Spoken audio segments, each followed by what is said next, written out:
El martillo del juez Salazar había caído sobre cientos de inocentes, familias destruidas, vidas arruinadas, todo por dinero sucio. Esa mañana, su próxima víctima fue arrastrada al tribunal, un hombre humilde llamado Miguel Ángel, acusado de crímenes que nunca cometió. Los policías lo golpearon, lo esposaron, lo tiraron al banquillo, pero él no gritó, no lloró, solo cerró los ojos como si estuviera rezando. El juez golpeó su escritorio. ¿Abogado? Silencio total. Nadie en la ciudad se atrevía a desafiarlo. Entonces, cuando todo parecía perdido, la puerta del tribunal se abrió con un chirrido largo. Una mujer entró. Vestía traje formal, llevaba un portafolio gastado, pero su presencia llenó cada rincón de la sala. Licenciada María Guadalupe, vengo a defender a este hombre. El juez la miró con burla. No tienes idea de con quién te metes. Ella sonrió. Sí tengo. Y en ese instante, algo imposible comenzó a gestarse. San Miguel de Allende despertaba entre campanadas y olor a pan dulce. Las calles empedradas brillaban bajo el sol de la mañana, mientras los vendedores acomodaban sus puestos de frutas y flores. Pero detrás de esa belleza colonial se escondía una verdad que todos conocían, pero pocos se atrevían a mencionar. El juez Rodrigo Salazar controlaba la ciudad con puño de hierro. Su tribunal no era lugar de justicia, sino un mercado donde las sentencias se compraban y vendían como cualquier mercancía. Los ricos caminaban libres, aunque fueran culpables. Los pobres caían presos, aunque fueran inocentes. Así había sido durante 20 años, y nadie creía que algo pudiera cambiar. Rodrigo Salazar despertó esa mañana como siempre, con una copa de whisky en la mano y el sabor amargo de sus propios pecados en la garganta.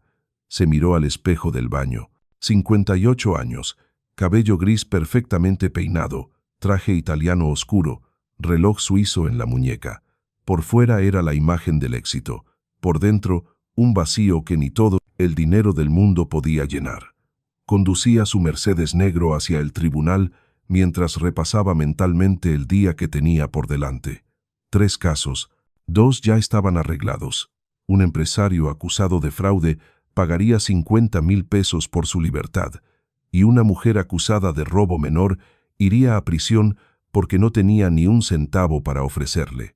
El tercer caso era nuevo. Un tal Miguel Ángel, arrestado la noche anterior bajo sospecha de robo con violencia. Las pruebas eran débiles, casi inexistentes, pero eso no importaba. El dueño de la tienda asaltada era amigo de Salazar y quería un culpable rápido. Miguel Ángel sería ese culpable. Otro día, otro peso, murmuró Salazar encendiendo un cigarro mientras se estacionaba frente al edificio de cantera rosa que albergaba el tribunal. Los guardias lo saludaron con reverencias exageradas. Todos le temían, todos le debían algo. Así había construido su imperio de miedo y corrupción. Subió las escaleras de mármol con pasos seguros, saludando apenas a los empleados que se apartaban a su paso como si fuera contagioso. En su oficina privada, su asistente ya tenía preparado un café negro y los expedientes del día ordenados sobre el escritorio de caoba. «Buenos días, señoría», dijo el asistente con voz servil. «El primer caso comienza en 30 minutos». Salazar hojeó los documentos sin mucho interés.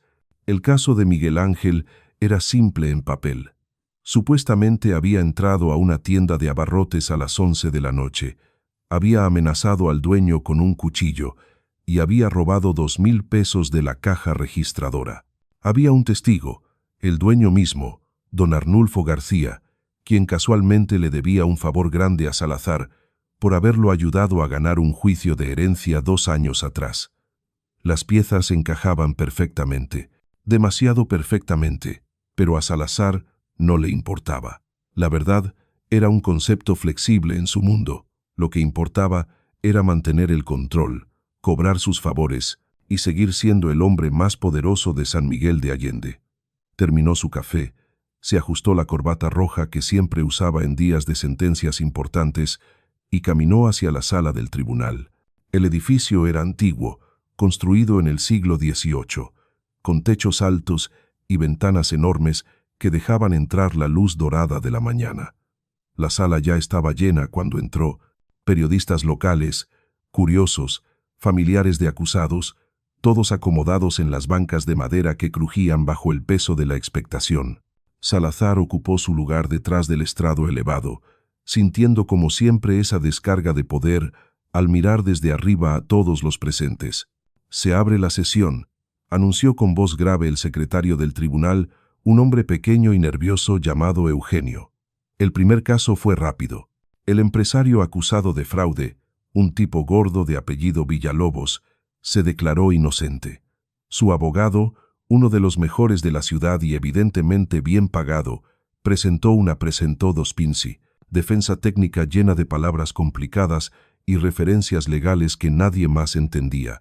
Salazar fingió escuchar atentamente, asintió un par de veces y finalmente golpeó su martillo, inocente por falta de pruebas contundentes. «Queda en libertad». Villalobos sonrió con alivio y salió de la sala como si nunca hubiera estado en peligro. Afuera, en los pasillos, entregaría el sobre con billetes a uno de los ayudantes de Salazar. Todo seguía el guión establecido. El segundo caso fue igual de predecible. Una mujer joven llamada Patricia, de mirada triste y ropa gastada, fue acusada de robar comida de un supermercado. El valor de lo robado, 200 pesos. Tenía 3 hijos pequeños y un esposo desempleado. Su abogado de oficio, recién egresado y claramente sin experiencia, tartamudeó durante su defensa. «Señoría, ella actuó por necesidad, no por malicia. Estaba desesperada por alimentar a sus hijos». Salazar la miró sin una pizca de compasión. «La ley no hace excepciones por desesperación. Culpable, 6 meses de prisión». El martillazo resonó como un trueno. Patricia comenzó a llorar en silencio mientras los guardias la esposaban. Sus hijos, sentados en la primera fila, gritaron «Mamá», con voces rotas. Salazar no les prestó atención. Ya estaba revisando el tercer expediente. Miguel Ángel, un hombre de 35 años, carpintero de oficio, sin antecedentes penales, arrestado la noche anterior, sin abogado asignado todavía. Perfecto, sería un caso cerrado en menos de una hora. «Traigan al acusado», ordenó Salazar con tono aburrido. La puerta lateral se abrió y 2 policías entraron arrastrando a un hombre. Miguel Ángel llevaba las manos esposadas, la ropa sucia y manchada de sangre seca, el rostro marcado por golpes recientes. Uno de sus ojos estaba hinchado y morado. Cojeaba ligeramente. Los policías lo empujaron hacia el banquillo de los acusados con rudeza innecesaria. Cayó de rodillas antes de poder sentarse. Algunos espectadores murmuraron indignados, pero nadie se atrevió a protestar en voz alta. Miguel se levantó despacio, con dificultad, y finalmente se sentó. Levantó la vista hacia el juez, y en ese momento, algo extraño sucedió. Salazar sintió un escalofrío. Los ojos de Miguel Ángel no mostraban miedo ni ira. Había en ellos una serenidad profunda, casi sobrenatural, como si nada de lo que estaba pasando lo afectara realmente. Era la mirada de alguien que sabía algo que los demás ignoraban. Salazar apartó la vista incómodo y carraspeó. «¿Nombre completo?», preguntó con voz dura. «Miguel Ángel Jiménez», respondió el acusado con voz tranquila pero firme. No había temblor en sus palabras, no había súplica. «¿Ocupación?», «Carpintero. Se le acusa de robo con violencia. ¿Entiende los cargos?». Miguel asintió lentamente. «Los entiendo, pero no son ciertos». Salazar soltó una risa seca. «Eso lo dirá el proceso. ¿Tiene abogado?». Silencio. Miguel miró alrededor de la sala como si buscara algo o a alguien. Luego volvió la vista hacia el juez y negó con la cabeza. «No, señoría, no tengo dinero para pagar uno». «Entonces se le asignará un defensor de oficio», dijo Salazar revisando unos papeles. Buscó con la mirada al grupo de abogados novatos que usualmente se sentaban en la esquina izquierda de la sala, esperando ser llamados para casos sin paga. Pero todos evitaron su mirada. Uno fingió revisar su teléfono, otro se agachó a recoger algo del suelo, un tercero simplemente se levantó y salió de la sala. Salazar frunció el ceño. Conocía el juego. Nadie quería defender a alguien que claramente iba a perder. ¿Nadie? preguntó con tono burlón mirando a los abogados restantes. Ninguno se ofreció. El silencio se volvió incómodo. Los periodistas comenzaron a tomar notas. Esto era inusual incluso para un tribunal tan corrupto como aquel. Salazar estaba a punto de asignar a alguien por la fuerza cuando la puerta principal del tribunal se abrió. Todas las cabezas giraron hacia el sonido. Una mujer entró caminando con pasos firmes y seguros. Vestía un traje sastre azul marino, formal pero no ostentoso. Llevaba el cabello oscuro recogido en un moño simple. Su rostro era sereno, de facciones delicadas pero con una expresión de determinación inquebrantable. Cargaba un portafolio de cuero gastado en la mano derecha.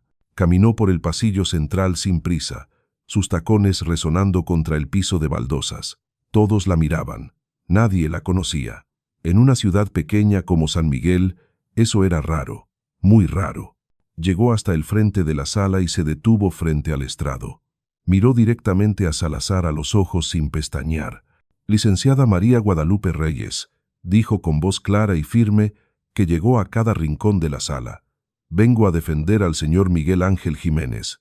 El silencio que siguió fue absoluto. Ni siquiera se escuchaba respirar. Salazar la miró de arriba a abajo con una mezcla de sorpresa y desdén. «¿Quién es usted?», preguntó con tono cortante. «Ya me presenté, señoría. Soy abogada defensora. No la conozco. ¿De qué firma viene?» «Trabajo de manera independiente». «¿Y quién la contrató para este caso?»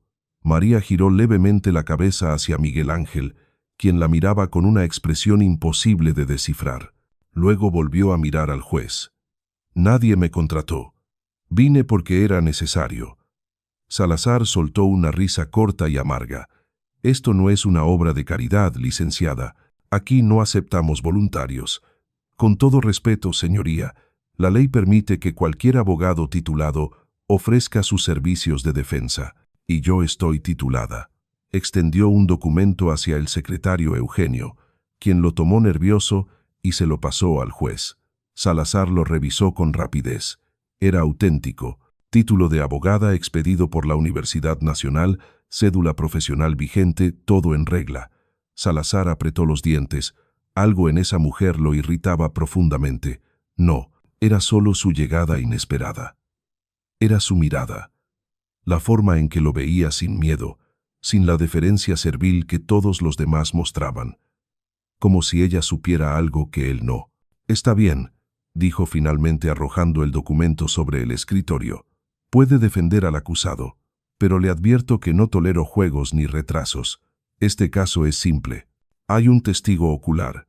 Hay evidencia. Hay un culpable. No hay mucho que defender». María sonrió levemente. «Eso lo veremos, señoría». Se volvió hacia Miguel Ángel y le extendió la mano. Él la tomó a pesar de las esposas. Sus dedos se tocaron y por un instante pareció que una corriente eléctrica pasaba entre ellos. Miguel cerró los ojos brevemente, como si estuviera sintiendo algo que nadie más podía percibir. «Gracias», murmuró con voz baja pero cargada de significado. María asintió. «No me agradezcas todavía. Aún no hemos ganado». Se sentó en la mesa de la defensa, abrió su portafolio y sacó una libreta y una pluma.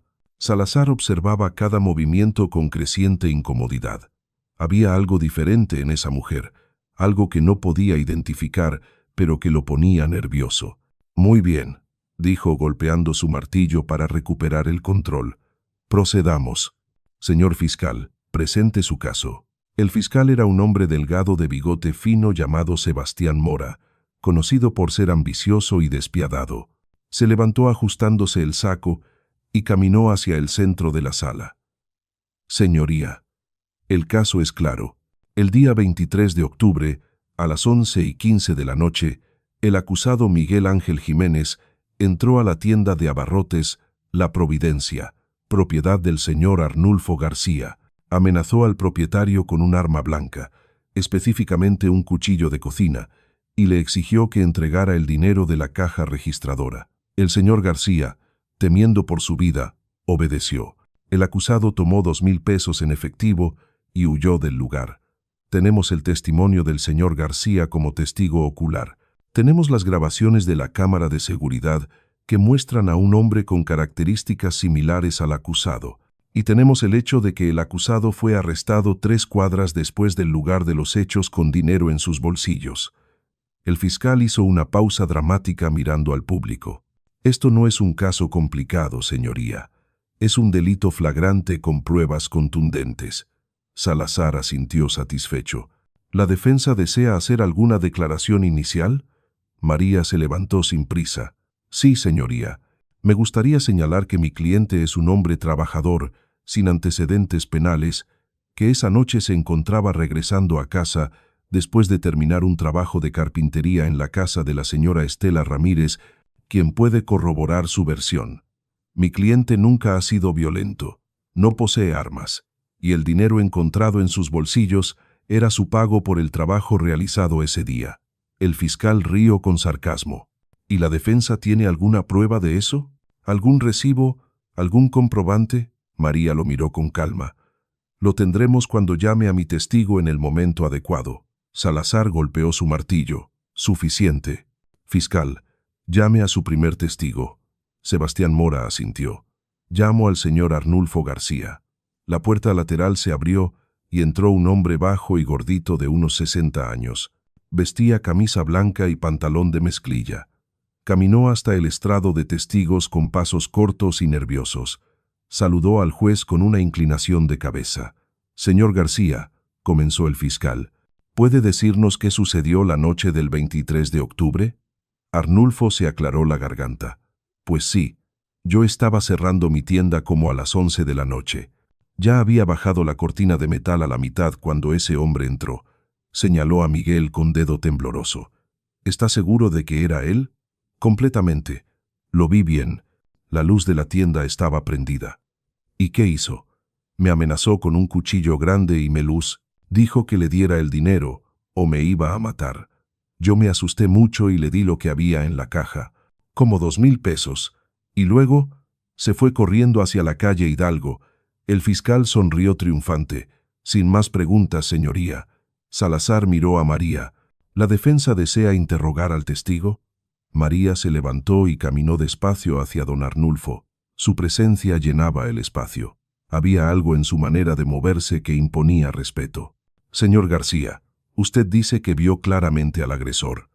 ¿Puede describirme exactamente qué ropa llevaba? Don Arnulfo dudó. Pues, una camisa oscura y pantalones de mezclilla. ¿Qué color de camisa exactamente? Pues, azul o negra. No recuerdo bien. ¿No recuerda el color de la camisa de la persona que supuestamente lo amenazó de muerte hace solo 5 días? Don Arnulfo se removió incómodo en su silla. Estaba muy asustado. No me fijé en todos los detalles. María asintió. Comprendo. ¿Y el cuchillo que lo no es? ¿Amenazó? ¿Puede describir su tamaño, su mango? Era grande, plateado, con mango negro. ¿Dónde está ese cuchillo ahora? El fiscal se levantó. Señoría, el arma no fue recuperada. El acusado debió deshacerse de ella antes de ser arrestado. María se volvió hacia él. Qué conveniente. Luego regresó su atención a don Arnulfo. Señor García, usted mencionó que había bajado la cortina de metal a la mitad. ¿La tienda tiene cámara de seguridad? Sí. ¿Y esa cámara grabó el incidente? Don Arnulfo miró nervioso al fiscal, luego al juez, luego de vuelta a María. Pues, sí grabó algo. ¿Por qué dice algo y no grabó todo? Porque la imagen no está muy clara. Estaba oscuro. María sacó un papel de su portafolio. Señoría, solicito que se presente la grabación completa de la cámara de seguridad en este momento. Salazar frunció el ceño. ¿La defensa tiene copia de esa grabación? No, señoría, pero el fiscal debe tenerla en su poder, como parte de la evidencia. El fiscal Mora se puso de pie, visiblemente irritado. Señoría, la grabación no muestra mucho. Es de baja calidad y la mayor parte está oscura. Precisamente por eso debe ser presentada, insistió María con firmeza. Si la calidad es tan mala como el fiscal afirma, entonces no puede usarse como evidencia confiable. Salazar golpeó su martillo. Se presentará la grabación. Secretario, prepare el equipo. Eugenio movió nerviosamente un carrito con una pantalla y un reproductor hacia el centro de la sala. El fiscal, claramente molesto, entregó un USB. Las luces se atenuaron y la pantalla cobró vida. La imagen mostró el interior de una tienda de abarrotes. Todo estaba en blanco y negro, granulado, con marcas de tiempo en la esquina inferior. Se veía el mostrador, estantes con productos y a don Arnulfo detrás de la caja registradora. Eran las 11:13 de la tarde según el reloj. Entonces una figura entró por la puerta. Era difícil distinguir sus rasgos, por la baja calidad de la imagen y la falta de luz. La figura se acercó al mostrador. Don Arnulfo retrocedió. Hubo movimiento, gestos bruscos. Don Arnulfo abrió la caja y sacó billetes. La figura los tomó y salió corriendo. La grabación terminó. Las luces se encendieron de nuevo. María se volvió hacia el público. ¿Alguien puede identificar con certeza absoluta que esa figura borrosa es mi cliente? Silencio. Incluso el fiscal tuvo que admitir internamente que la imagen era demasiado pobre. Señoría, continuó María, esta grabación no prueba nada. No se pueden distinguir facciones, no se puede ver el color de la ropa con claridad, no se puede ver ningún arma. Lo único que muestra es que alguien entró a la tienda y salió con dinero. Pero ese alguien podría ser cualquiera. El fiscal se levantó apresuradamente. El testimonio del señor García es suficiente. Él vio al agresor de frente. María se volvió de nuevo hacia don Arnulfo. Señor García, usted Levinas, ¿debe algo al juez Salazar? La sala entera se tensó. Don Arnulfo palideció. El fiscal protestó furioso. Objeción. La defensa está haciendo insinuaciones sin fundamento. Salazar golpeó su martillo con fuerza, sostenida. Licenciada, tenga cuidado con sus acusaciones o la sacaré de esta sala. María lo miró directamente a los ojos sin parpadear. Retiro la pregunta, señoría, pero solicito que se investigue la relación entre el testigo y la corte. Salazar sintió la sangre hervirle. Esa mujer estaba cruzando líneas peligrosas. Nadie, absolutamente nadie, cuestionaba sus relaciones o su integridad en público. Estaba a punto de amenazarla cuando algo extraño sucedió. Una ráfaga de viento entró por las ventanas abiertas, a pesar de que afuera el día estaba completamente tranquilo. El viento fue tan fuerte que hizo volar varios papeles del escritorio del fiscal. Las cortinas se agitaron violentamente. Una de las ventanas se cerró de golpe con un estruendo que hizo saltar a varios espectadores. Y luego, tan repentinamente como había empezado, todo se calmó. El silencio que siguió fue antinatural, como si el aire mismo estuviera esperando algo. María miró hacia la ventana con una expresión serena, como si hubiera esperado exactamente eso. Miguel Ángel, desde su lugar en el banquillo, también miraba la ventana con los ojos entrecerrados. Salazar sintió un escalofrío recorrerle la espalda. «Continuemos», dijo con voz menos segura de lo que hubiera querido. El fiscal, aún recogiendo sus papeles del suelo, llamó a su siguiente testigo. El resto de la mañana transcurrió en un tira y afloja legal. El fiscal presentó al policía que había arrestado a Miguel, quien testificó que lo encontró caminando por la calle Hidalgo con 2,000 pesos en el bolsillo. María contrainterrogó señalando que tener dinero no es delito y que no había evidencia de que ese dinero específico proviniera del robo. El fiscal presentó fotos del lugar del crimen. María señaló que no mostraban nada relevante. Cada argumento de la fiscalía era sistemáticamente desmantelado por María con una precisión quirúrgica, y lo más extraño de todo era la calma con la que lo hacía. No se alteraba, no levantaba la voz, no mostraba frustración. Era como si ya supiera el resultado de cada movimiento antes de hacerlo. Salazar estaba perdiendo el control del caso, y lo sabía. Eso lo enfurecía. A la 1 de la tarde, decretó un receso para el almuerzo. «Continuaremos a las 3», anunció, golpeando el martillo con más fuerza de la necesaria. Se levantó y salió de la sala con pasos rápidos, su toga negra ondeando detrás de él como alas de cuervo. En su oficina privada, cerró la puerta con fuerza y se sirvió un whisky doble. Sus manos temblaban ligeramente mientras alzaba el vaso. Nunca, En 20 años de carrera, había sentido que estaba perdiendo el control de un caso así. Y no era solo por los argumentos legales de esa abogada, era algo más. Algo que no podía explicar. La forma en que lo miraba. La forma en que el viento había entrado justo cuando ella cuestionaba a don Arnulfo. La serenidad imposible de Miguel Ángel a pesar de estar golpeado y encadenado. Se sentó en su silla de cuero y cerró los ojos. Imágenes del pasado comenzaron a flotar en su mente sin que pudiera controlarlas. Recordó su primer caso corrupto. Un narcotraficante que le ofreció $50,000 por declararlo inocente. Salazar había aceptado. Luego vinieron más, cada vez más grandes, cada vez más sucios. Había enviado a prisión a madres solteras por robos menores, mientras dejaba libres a violadores con dinero. Había destruido familias, había ignorado súplicas de inocentes, había vendido su alma, si es que alguna vez tuvo una. Un golpe en la puerta lo sacó de sus pensamientos. «Adelante», dijo con voz ronca. Entró su asistente. «Señoría, hay un periodista afuera que quiere hablar con usted sobre el caso de Ladesa esta mañana. Dice que la historia de la abogada misteriosa está generando mucho interés». Salazar apretó los dientes. Lo último que necesitaba era atención de los medios. «Dile que no tengo comentarios y que nadie hable de este caso fuera de la sala». El asistente asintió y salió. Salazar terminó su whisky de un trago y se sirvió otro. Tenía 2 horas antes de que continuara la pesadilla, y algo le decía que lo peor aún estaba por venir. El receso terminó a las 3 de la tarde en punto. La sala del tribunal volvió a llenarse, esta vez con más gente que por la mañana.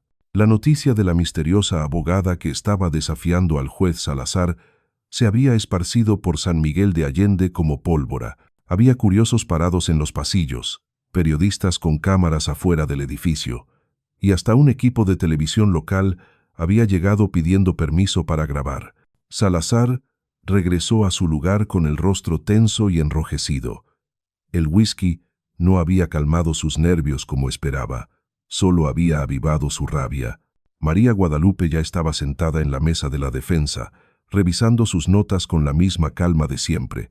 Miguel Ángel permanecía en el banquillo, las esposas brillando bajo la luz que entraba por las ventanas, pero algo había cambiado en él. Ya no tenía el ojo tan hinchado. El moretón en su mejilla parecía menos oscuro. Uno de los guardias lo había notado y murmuró algo a su compañero, quien se encogió de hombros desconcertado. Salazar golpeó su martillo 3 veces. El murmullo de la sala se desvaneció. «Continuamos con el caso. Fiscal Mora, ¿tiene más testigos?». El fiscal se levantó ajustándose nerviosamente el nudo de la corbata. Había pasado el receso, recibiendo llamadas furiosas de sus superiores, exigiéndole que cerrara el caso rápido y sin escándalos. «Sí, señoría. Llamo al oficial Arturo Mendoza, quien realizó el arresto del acusado». Un policía robusto de unos 40 años, con uniforme impecable y bigote espeso, entró a la sala y tomó asiento en el estrado de testigos. Juró decir la verdad con la mano sobre una Biblia gastada que el secretario Eugenio le extendió. El fiscal comenzó su interrogatorio. «Oficial Mendoza, ¿puede decirnos cómo procedió el arresto del señor Miguel Ángel Jiménez?». El policía asintió. «Recibimos una llamada de radio reportando un robo en la tienda La Providencia. Nos dieron la descripción de un porteasiade. Sospechoso. Hombre de aproximadamente 35 años. Complexión delgada. Camisa oscura. Mi compañero y yo patrullábamos la zona. A 3 cuadras del lugar vimos a un individuo que coincidía con la descripción caminando rápidamente por la calle Hidalgo». «¿Y qué hicieron?», continuó el fiscal. «Lo detuvimos para interrogarlo. Le pedimos identificación. Dijo llamarse Miguel Ángel Jiménez. Le preguntamos de dónde venía y a dónde iba. Sus respuestas fueron evasivas». «¿Evasivas en qué sentido?». «Dijo que venía de trabajar pero no podía recordar la dirección exacta. Parecía nervioso». «¿Y luego?». «Procedimos a revisarlo. Encontramos 2,000 pesos en efectivo en el bolsillo de su pantalón.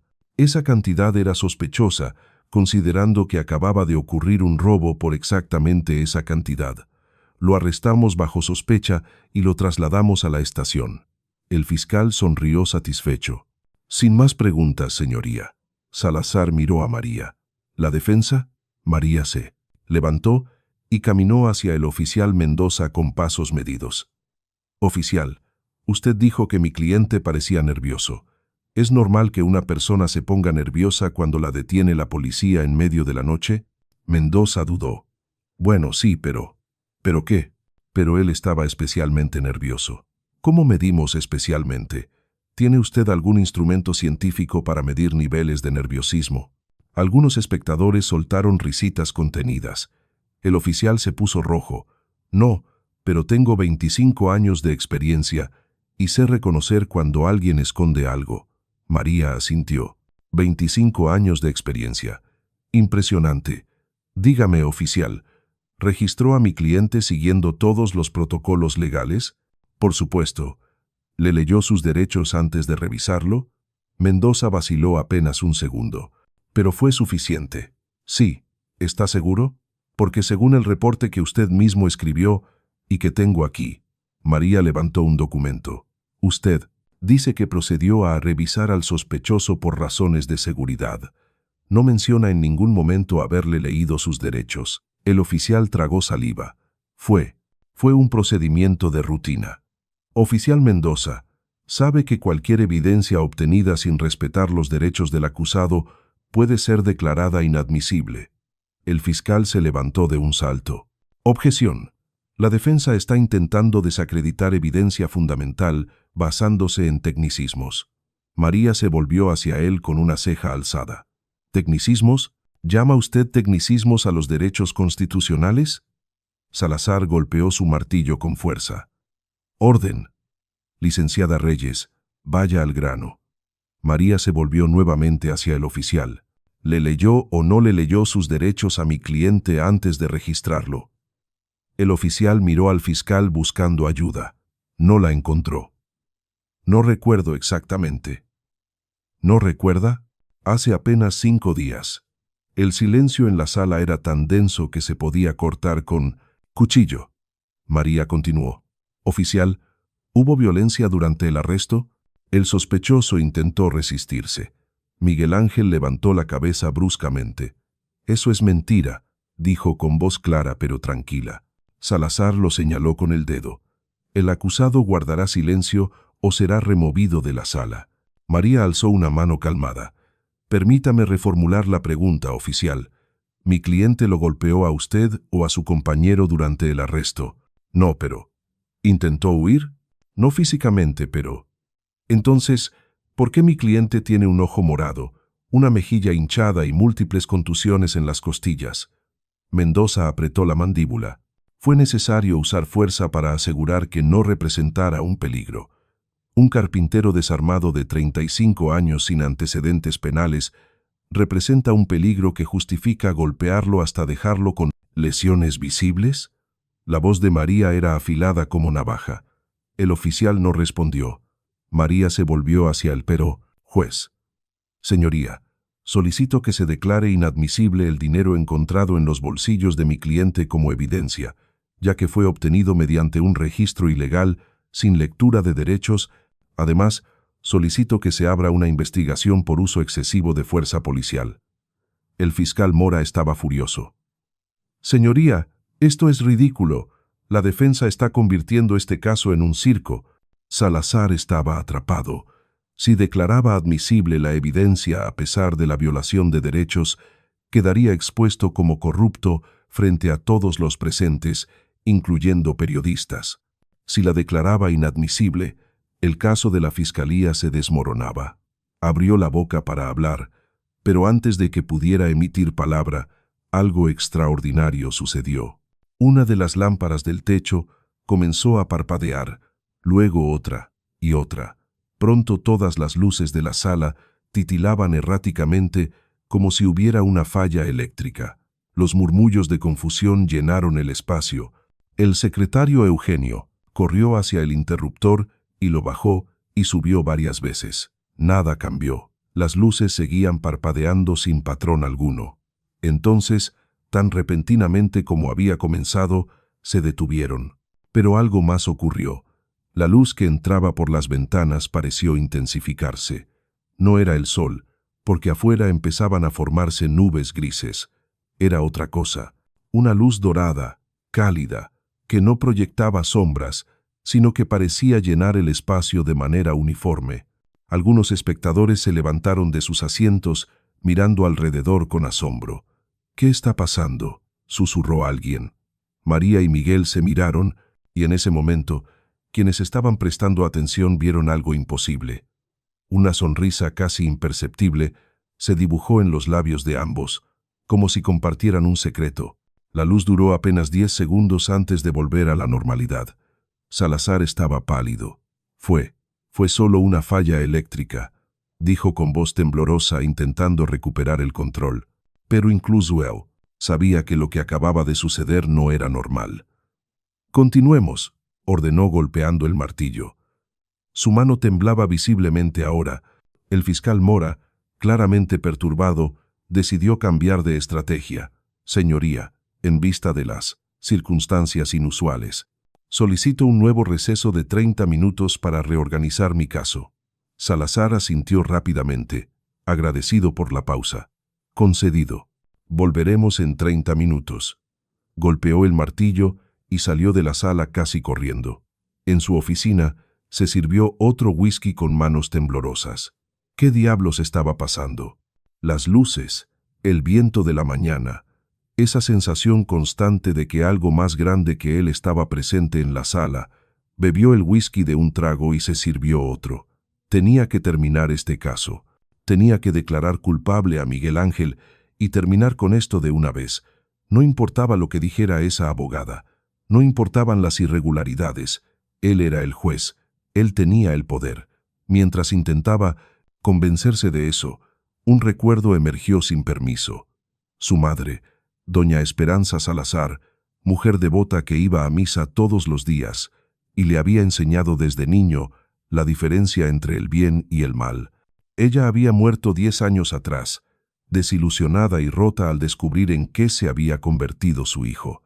Rodrigo le había dicho en su lecho de muerte: «Todavía hay tiempo de cambiar. Dios perdona, pero tienes que querer ser perdonado». Él no la había escuchado. Había seguido su camino de corrupción y poder. Y ahora, una década después, sentía como si esa voz lo persiguiera de nuevo. Un golpe en la puerta lo sacó de su trance. «Adelante», gruñó. Entró don Arnulfo García, nervioso y sudoroso. «Juez Salazar, necesito hablar con usted». «¿Qué quieres, Arnulfo?» «Es sobre mi testimonio. Yo no sé si puedo seguir con esto». Salazar se levantó de golpe. «¿Qué estás diciendo?» «Esa abogada tiene razón. Yo no vi claramente al ladrón. Estaba oscuro. Yo solo quería que alguien pagara por el robo. Y usted me dijo que Miguel Ángel era el culpable, y yo le creí. Pero...» «Cállate», rugió Salazar. «Tú vas a mantener tu testimonio o te vas a arrepentir. ¿Me entiendes?» Don Arnulfo retrocedió asustado. Sí, entiendo». Salió de la oficina casi corriendo. Salazar se dejó caer en su silla respirando agitadamente. Estaba perdiendo el control de todo. Cuando regresaron a la sala 30 minutos después, la atmósfera había cambiado. Había más gente. Alguien había corrido la voz sobre los eventos extraños y ahora el lugar estaba completamente lleno, con personas de pie en los pasillos. Salazar golpeó el martillo. «Orden, fiscal. ¿Está listo para continuar?» Mora asintió, aunque su confianza había disminuido notablemente.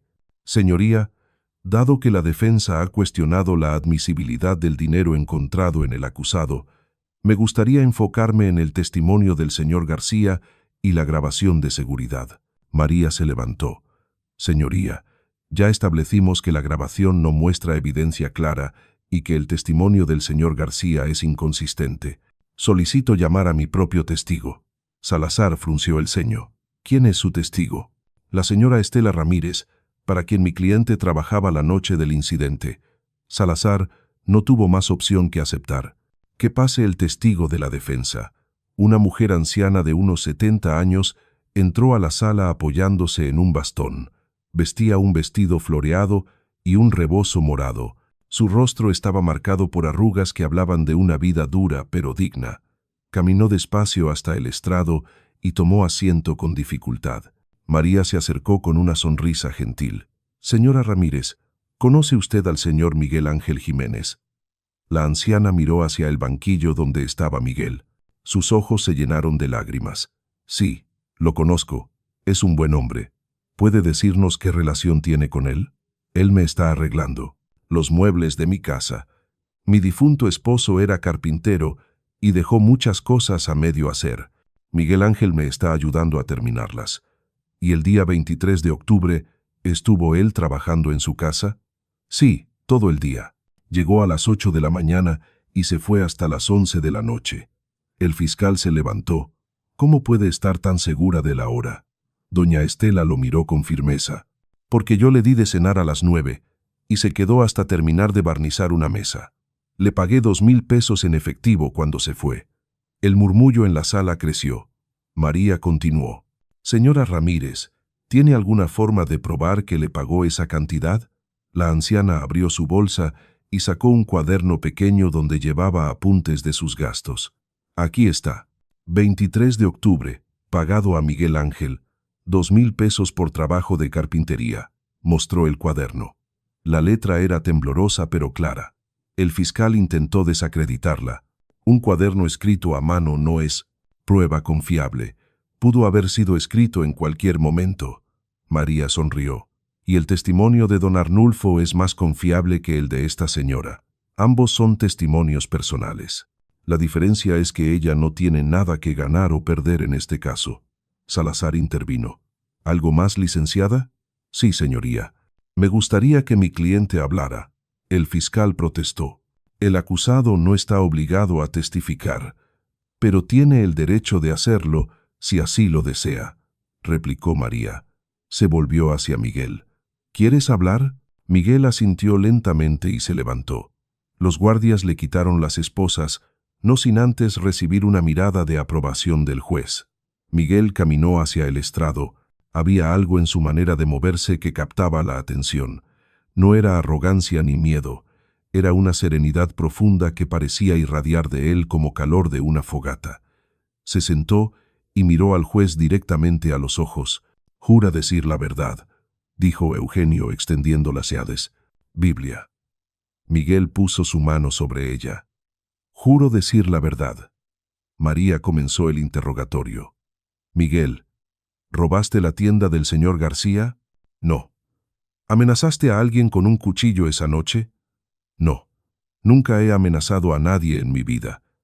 «¿De dónde salió el dinero que llevabas cuando te arrestaron?» «Me lo pagó doña Estela por mi trabajo. Llevaba todo el día arreglando sus muebles. Estaba cansado, tenía hambre y solo quería llegar a casa».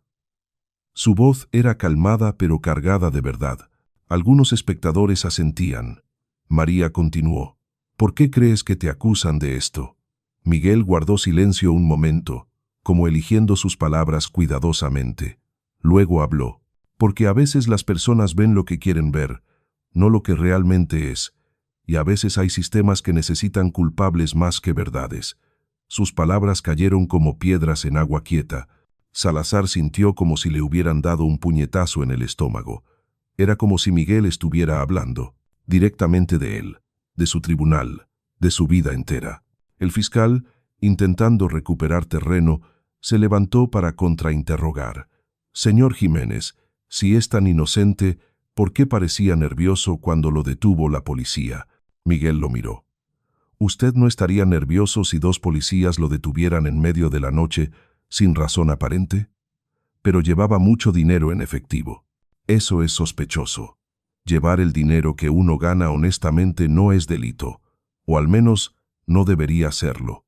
El fiscal cambió de táctica. ¿Por qué no podía recordar la dirección de doña Estela cuando se lo preguntaron? Porque estaba asustado y confundido. Los policías me gritaban, me empujaban. No estaba pensando con claridad. «Conveniente». Miguel no respondió a la provocación. Solo lo miró con esa calma desconcertante. El fiscal, frustrado, regresó a su lugar. María se levantó para redirigir. «Miguel, ¿Hay algo más que quieras decir? Él asintió. Miró alrededor de la sala, luego directamente al juez Salazar. Quiero decir que entiendo por qué esto está pasando. Entiendo que he sido puesto en este lugar por una razón. Y entiendo que no estoy aquí solo para defenderme a mí mismo. Hizo una pausa. Estoy aquí para mostrar que incluso en los lugares más oscuros, la luz puede entrar. Incluso cuando todo parece perdido, hay esperanza. Y incluso las personas que han hecho cosas terribles pueden elegir hacer lo correcto. El silencio en la sala era absoluto. Las palabras de Miguel resonaban con un peso que iba más allá de lo legal. Salazar sintió lágrimas inesperadas picando en sus ojos. ¿Cómo sabía este hombre? ¿Cómo podía hablar con tanta precisión sobre cosas que nadie sabía? María habló suavemente. Gracias, Miguel. Puedes regresar a tu lugar. Cuando Miguel se levantó para volver al banquillo, algo extraordinario sucedió por tercera vez ese día. La luz del sol, que había estado oculta por nubes, atravesó las ventanas en un rayo perfecto que iluminó exactamente donde estaba parado Miguel. Era como un reflector natural. Su figura quedó bañada en esa luz dorada que no parecía de este mundo. Varios espectadores jadearon, una mujer en la tercera fila se persignó, otra comenzó a llorar en silencio. Hasta los guardias se quedaron paralizados mirando la escena. El rayo de luz duró casi un minuto completo, algo meteorológicamente imposible, y durante ese minuto todos en la sala sintieron algo, una presencia, una paz, una certeza inexplicable de que estaban presenciando algo sagrado. Cuando la luz finalmente se desvaneció y Miguel regresó a su asiento, el ambiente había cambiado completamente. Ya no había burla en los ojos del fiscal, ya no había cinismo en los rostros de los guardias. Incluso Salazar estaba temblando visiblemente. María se levantó. Señoría, la defensa descansa. Hemos demostrado que mi cliente tiene una coartada sólida, que la evidencia en su contra es circunstancial en el mejor de los casos y obtenida ilegalmente en el peor, y que el único testimonio contra él es inconsistente y potencialmente comprometido. Hizo una pausa. Pero más que eso, hemos demostrado que Miguel Ángel Jiménez es exactamente quien dice ser, un hombre honesto, trabajador, que no merece estar aquí. Salazar tomó su martillo con mano temblorosa. Sabía lo que debía hacer legalmente. Sabía lo que le convenía políticamente. Pero por primera vez en 20 años, algo más fuerte lo empujaba. Una vocecita interior, quizás la misma que su madre intentó mantener viva, le susurraba que esta era su oportunidad, su última oportunidad de elegir bien. El tribunal tomará un receso hasta mañana a primera hora, anunció con voz ronca. En ese momento daré mi veredicto. Golpeó el martillo y se levantó rápidamente, saliendo de la sala antes de que alguien pudiera decir algo. En su oficina, se encerró con llave y se dejó caer contra la puerta. Su respiración era agitada, su corazón latía descontrolado. Caminó hacia la ventana y miró la ciudad que había controlado por tanto tiempo, las calles empedradas, las iglesias coloniales, las plazas llenas de vida. Todo parecía diferente ahora, como si lo viera con ojos nuevos. Se llevó las manos a la cara y por primera vez en décadas, Rodrigo Salazar lloró. Lloró por lo que había sido, lloró por lo que había perdido, y lloró por el miedo aterrador de no saber si todavía podía ser salvado. Rodrigo Salazar no durmió esa noche. Se quedó sentado en la oscuridad de su casa, una mansión colonial vacía que había comprado con dinero sucio, mirando las sombras bailar en las paredes. Cada vez que cerraba los ojos, veía el rayo de luz cayendo sobre Miguel Ángel, veía la expresión serena de María Guadalupe, escuchaba las palabras que parecían conocer sus secretos más oscuros. A las 4 de la madrugada, se levantó y caminó hasta el pequeño altar que su madre había dejado en una esquina de la sala. Había estado cubierto con una sábana durante años. Rodrigo nunca lo había quitado. Nunca había querido enfrentar la imagen de la Virgen María que su madre tanto veneraba. Ahora, con manos temblorosas, jaló la sábana. Polvo llenó el aire. La figura de yeso seguía ahí, con su manto azul y sus manos extendidas en gesto de bienvenida, y sus ojos. Esos ojos pintados que parecían mirar directamente al alma, Rodrigo cayó de rodillas sin poder evitarlo. «No sé si todavía puedo ser perdonado», susurró con voz rota. «He hecho cosas imperdonables, he destruido vidas, he vendido mi alma». Esperó una respuesta que no vino, pero algo cambió en el aire de la habitación. Una calidez sutil, como el abrazo que su madre solía darle cuando era niño y tenía pesadillas. Se quedó ahí arrodillado hasta que el sol comenzó a salir, pintando el cielo de naranja y rosa. Cuando finalmente se levantó, algo dentro de él había tomado una decisión. Llegó al tribunal a las 7 de la mañana, 2 horas antes de que comenzara la sesión. El edificio estaba vacío, excepto por el personal de limpieza. Subió a su oficina y sacó de su caja fuerte un sobre grueso. Dentro había copias de todos los recibos de sobornos que había guardado durante años como seguro de vida. Nombres, cantidades, fechas, evidencia suficiente para destruir a docenas de personas poderosas y para condenarse a sí mismo. Había guardado ese sobre pensando que algún día podría necesitarlo para protegerse. Ahora entendía que su propósito era otro. A las 8:30, la gente comenzó a llegar.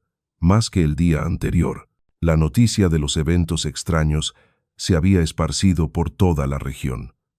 Había gente de pueblos vecinos, reporteros de la capital, incluso un equipo de televisión nacional. A las 9 en punto, Salazar entró a la sala. El murmullo se detuvo instantáneamente. Todos notaron algo diferente en él. Ya no caminaba con esa arrogancia característica. Sus hombros estaban caídos, su rostro pálido, pero había algo en sus ojos que no estaba ahí antes. Algo parecido a la paz, o quizás a la resignación. María Guadalupe ya estaba en su lugar, con ese mismo traje azul marino, el mismo portafolio gastado. Miguel Ángel estaba en el banquillo, esta vez sin esposas. Uno de los guardias había insistido en quitárselas sin que nadie se lo ordenara, murmurando algo sobre que no se sentía bien tenerlas puestas. Salazar tomó su lugar, golpeó el martillo suavemente. Se abre la sesión final de este caso. Su voz sonaba diferente, más suave, menos autoritaria. He pasado la noche revisando todos los testimonios, todas las evidencias presentadas, y he llegado a mi veredicto.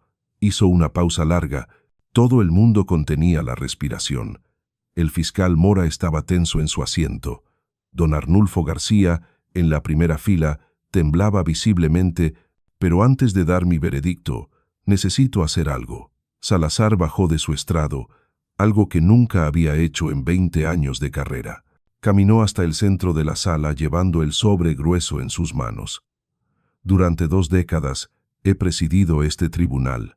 Durante 2 décadas he tenido el poder de decidir la libertad o el encarcelamiento de cientos de personas.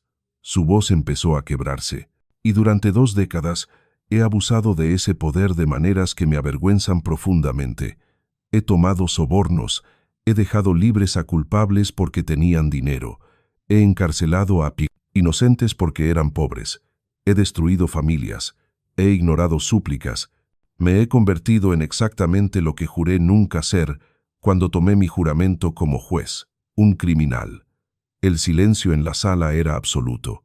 Nadie se movía, nadie respiraba. María Guadalupe lo observaba con una expresión que no era de juicio sino de compasión.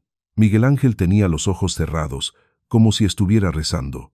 Este sobre contiene evidencia de todos mis crímenes, continuó Salazar levantándolo. Nombres, fechas, cantidades. Incluye documentos que me incriminan a mí y a otros. Lo entrego voluntariamente a la Fiscalía para que se inicie una investigación completa. Caminó hacia el fiscal Mora, quien lo miraba con ojos desorbitados, y le entregó el sobre. Mora lo tomó con manos temblorosas, sin saber qué decir. Salazar regresó al centro de la sala. En cuanto al caso presente, Miguel Ángel Jiménez es inocente, completamente inocente. Las pruebas en su contra son circunstanciales, en el mejor de los casos y fabricadas en el peor. El testimonio del señor García fue influenciado por su relación conmigo. El arresto fue ilegal. La evidencia fue obtenida sin respetar sus derechos. Y yo. Se detuvo, su voz quebrándose completamente. Yo ya había decidido declararlo culpable antes incluso de escuchar su caso porque así era más conveniente para mí, porque era más fácil, porque es lo que he hecho siempre. Las lágrimas corrían libremente por su rostro ahora. Algunos espectadores lloraban con él. Miguel Ángel Jiménez, te debo una disculpa que nunca podré pagar.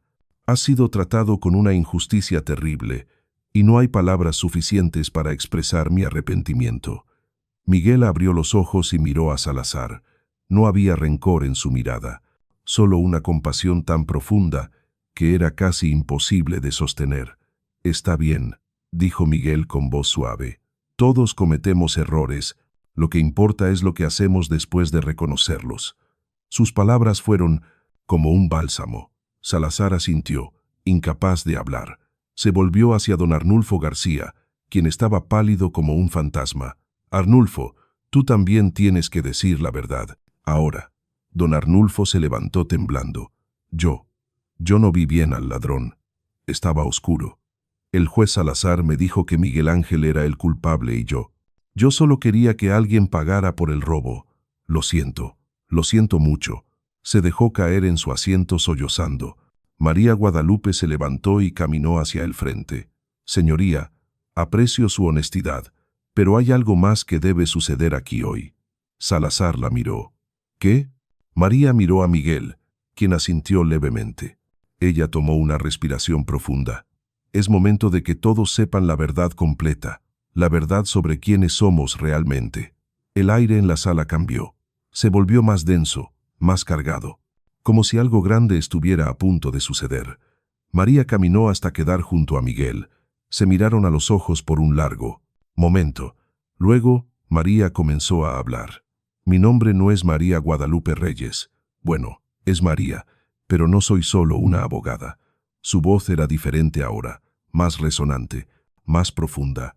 Vine a este lugar porque había una injusticia que debía ser enfrentada. Vine porque había un hombre bueno que necesitaba ser defendido. Vine porque había almas que necesitaban ser salvadas. Mientras hablaba, algo imposible comenzó a suceder. Su apariencia empezó a cambiar sutilmente, no de manera dramática o aterradora, sino gradual y hermosa. Su traje azul marino pareció volverse más luminoso, transformándose en un tono más celestial. Su cabello, que había estado recogido, parecía fluir con una brisa que no existía en la sala. Y sobre su cabeza, aunque no físicamente visible, todos podían sentir la presencia de un velo, de un manto, de algo sagrado. Soy quien he sido llamada por millones, la madre, la intercesora, la consoladora. Su voz llenaba cada rincón de la sala sin necesidad de gritar. Soy María, Madre de Jesús. La sala explotó en exclamaciones. Algunos gritaron, otros cayeron de rodillas. Varios se persignaron frenéticamente. Los guardias dejaron caer sus armas. El secretario Eugenio se desmayó. Los periodistas intentaban grabar, pero sus cámaras fallaban misteriosamente. Miguel se levantó lentamente, y mientras lo hacía, él también comenzó a transformarse, no su cuerpo físico, sino la luz que emanaba de él. Los moretones en su rostro desaparecieron por completo. Las heridas sanaron instantáneamente. Su ropa simple de carpintero pareció brillar con una pureza imposible. Sus ojos, que siempre habían sido serenos, ahora contenían océanos de amor y sabiduría. Mi nombre es Miguel Ángel, dijo con una voz que era suave pero que resonaba como campanas de catedral. Pero antes de ser carpintero, antes de caminar por estas calles, antes de venir a este tribunal, fui llamado por muchos nombres. Maestro, Salvador, Hijo del Hombre. Hizo una pausa mientras las lágrimas corrían por los rostros de todos los presentes. Soy Jesús, y vine a este lugar no para ser juzgado por los hombres, sino para ofrecer juicio y misericordia en igual medida. La luz en la sala comenzó a intensificarse. No venía de las ventanas ni de las lámparas, venía de María y de Jesús, irradiando de ellos como si fueran soles gemelos. Era una luz dorada, cálida, que no lastimaba los ojos pero que revelaba todo. Bajo esa luz, Salazar vio sus pecados proyectados no como condena, sino como invitación al arrepentimiento. Vio cada soborno, cada vida arruinada, cada lágrima causada por su corrupción, pero también vio algo más. Vio el momento en que su madre le enseñó a rezar de niño. Vio el día en que juró ser juez con lágrimas de idealismo en los ojos. Vio el hombre que pudo haber sido. Vio el hombre, Rodrigo, dijo Jesús caminando hacia él. Su voz era tan llena de amor que era casi insoportable. Has cometido grandes errores. Has cometido grandes errores, causado mucho dolor. Pero el hecho de que estés aquí, confesando, arrepintiéndote, entregando evidencia contra ti mismo, eso habla de un corazón que todavía puede ser salvado. Jesús extendió su mano. ¿Aceptas el perdón que se te ofrece? ¿Aceptas la tarea de pasar el resto de tu vida reparando el daño que has causado? Salazar miró esa mano extendida. Tembló, lloró, y finalmente la tomó. En el momento en que sus manos se tocaron, algo extraordinario sucedió. Una ola de paz tan intensa que era casi física se expandió desde ese punto de contacto. Todos en la sala la sintieron. El fiscal Mora, quien había sido cómplice de muchas corrupciones, cayó de rodillas pidiendo perdón. Don Arnulfo García corrió hacia Miguel sollozando disculpas. Los guardias que habían golpeado a Miguel sin piedad se abrazaban llorando, jurando nunca más usar violencia injustificada. Las personas en las bancas se tomaban de las manos, perdonándose viejas ofensas, reconciliándose con enemigos. Era como si cada persona en esa sala estuviera experimentando su propio juicio personal y su propia oportunidad de redención. María caminó entre ellos con una sonrisa maternal, tocando hombros, susurrando palabras de consuelo, secando lágrimas. Su presencia era como un bálsamo para cada herida del alma. Jesús también se movía entre la multitud, tocaba a los enfermos y sanaban, hablaba a los desesperados y encontraban esperanza, miraba a los perdidos y encontraban su camino. El tiempo pareció detenerse, minutos, o tal vez horas, pasaron en ese estado de gracia. Finalmente, Jesús y María volvieron a encontrarse en el centro de la sala. Se miraron con ese amor infinito que solo una madre y un hijo pueden compartir. «Es hora», dijo María suavemente. Jesús asintió. Se volvió hacia toda la asamblea. «Lo que han presenciado hoy no es solo para ustedes. Es un mensaje para todos. La justicia y la misericordia no son enemigas, son hermanas. Una no puede existir sin la otra». Su voz resonaba con autoridad divina, pero también con ternura humana. Rodrigo Salazar cometió crímenes terribles. Enfrentará las consecuencias de sus acciones según las leyes de los hombres. Pasará tiempo en prisión, pagará su deuda con la sociedad, pero su alma. Jesús puso una mano sobre el pecho de Salazar. Su alma está en camino de sanación porque eligió la verdad sobre la mentira, la luz sobre la oscuridad, el arrepentimiento sobre el orgullo. María añadió con voz melodiosa: «Recuerden esto todos ustedes que presenciaron este día. Nunca es demasiado tarde para elegir el bien. Nunca es demasiado tarde para pedir perdón. Nunca es demasiado tarde para cambiar». Entonces comenzó a suceder algo aún más asombroso. Las heridas visibles de las personas en la sala empezaron a sanar. Una mujer que había entrado con muletas se levantó y caminó sin ellas. Un hombre ciego desde nacimiento abrió los ojos y vio por primera vez. Un niño con una cicatriz de quemadura en el brazo vio cómo la piel se restauraba ante sus ojos. Pero más importante que las sanaciones físicas eran las espirituales. Matrimonios rotos se reconciliaban, padres e hijos separados por años de rencor se abrazaban llorando. Enemigos se pedían perdón. Adictos sentían como sus cadenas se rompían. Era como si el cielo mismo hubiera descendido a esa sala de tribunal en San Miguel de Allende. La luz que emanaba de Jesús y María creció hasta ser casi cegadora, pero nadie apartó la mirada. Era demasiado hermosa, demasiado llena de amor.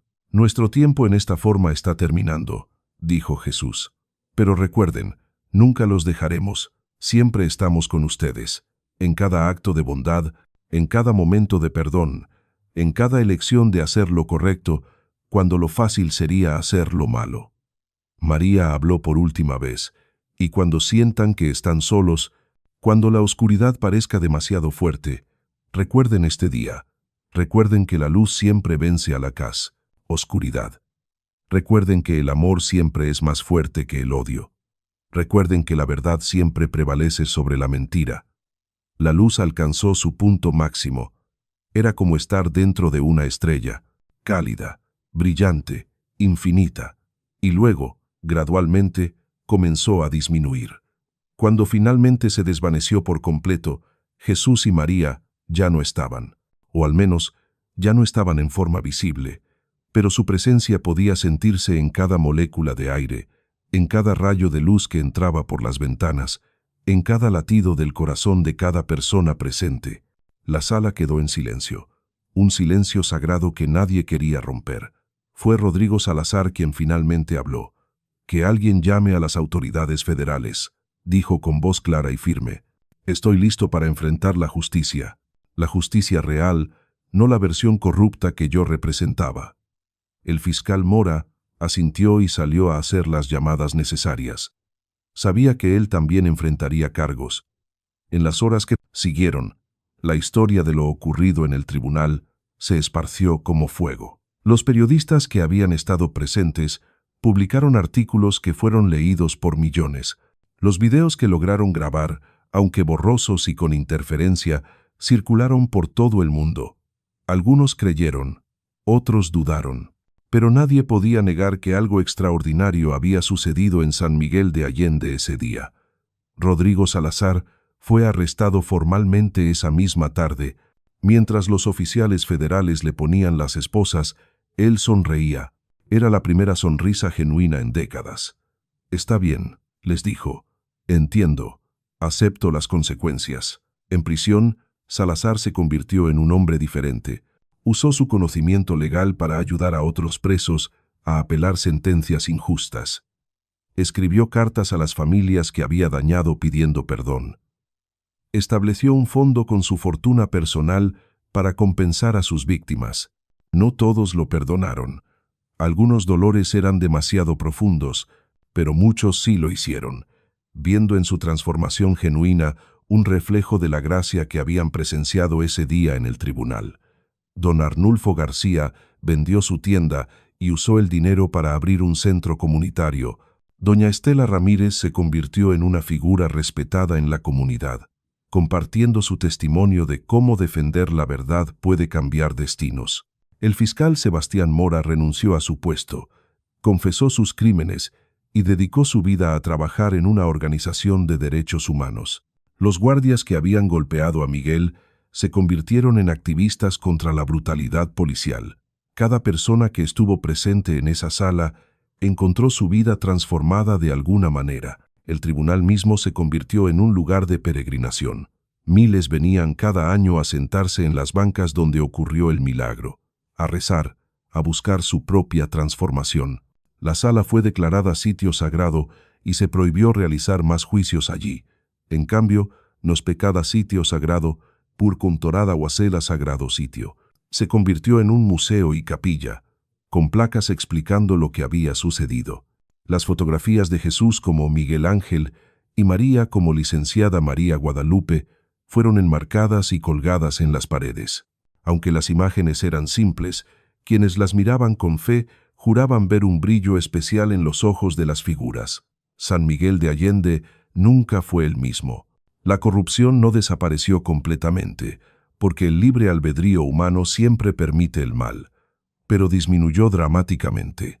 Los nuevos jueces asignados al distrito llegaban con temor reverencial, conscientes de que servían en el lugar donde lo divino había tocado lo humano.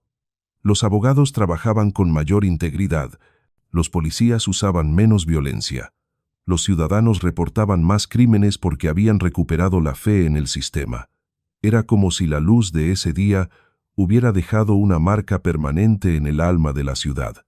Años después, un periodista internacional vino a investigar la historia. Entrevistó a docenas de testigos. Todos contaban versiones consistentes, a pesar de que habían pasado años y la memoria humana es frágil. Todos describían los mismos eventos: la luz, las transformaciones, las sanaciones, las palabras de Jesús y María. El periodista, escéptico al principio, terminó su artículo con estas palabras: no puedo explicar lo que sucedió en San Miguel de Allende, no puedo probarlo científicamente, pero he hablado con personas cuyas vidas fueron cambiadas radicalmente ese día. He visto las transformaciones duraderas. He sentido algo especial en esa sala. Y me voy de este lugar creyendo que, tal vez, solo tal vez, lo divino todavía camina entre nosotros. En una celda de prisión federal, Rodrigo Salazar, ahora de 65 años, despertó una madrugada con un sueño vívido todavía fresco en su mente. Había soñado con su madre, joven y radiante, diciéndole: «Estoy orgullosa de ti, hijo. Encontraste tu camino de regreso». Se levantó, se arrodilló en el pequeño espacio junto a su cama y rezó como no lo hacía desde niño. Agradeció por ese día en el tribunal, cuando dos extraños entraron a su vida y le ofrecieron lo que no merecía, pero desesperadamente necesitaba: una oportunidad de redención. Afuera, en las calles de ciudades y pueblos por todo México, personas que habían escuchado la historia encontraban valor para hacer sus propias confesiones, para buscar su propio perdón, para elegir el camino correcto, aunque fuera difícil. El legado de ese día no era solo un milagro único, sino millones de pequeños milagros diarios. Cada vez que alguien elegía la verdad sobre la mentira, el amor sobre el odio, la luz sobre la oscuridad, y en algún lugar, invisible pero presente, María sonreía viendo a sus hijos encontrar su camino. Y Jesús caminaba entre ellos, todavía ofreciendo la misma gracia que ofreció en aquel tribunal: perdón, esperanza y la promesa inquebrantable de que nunca es demasiado tarde para ser salvado. Fin. Una historia de fe, perdón, redención y milagros reales. Suscríbete para más historias que tocarán tu corazón. Basado en testimonios de encuentros con la Virgen María y Jesús,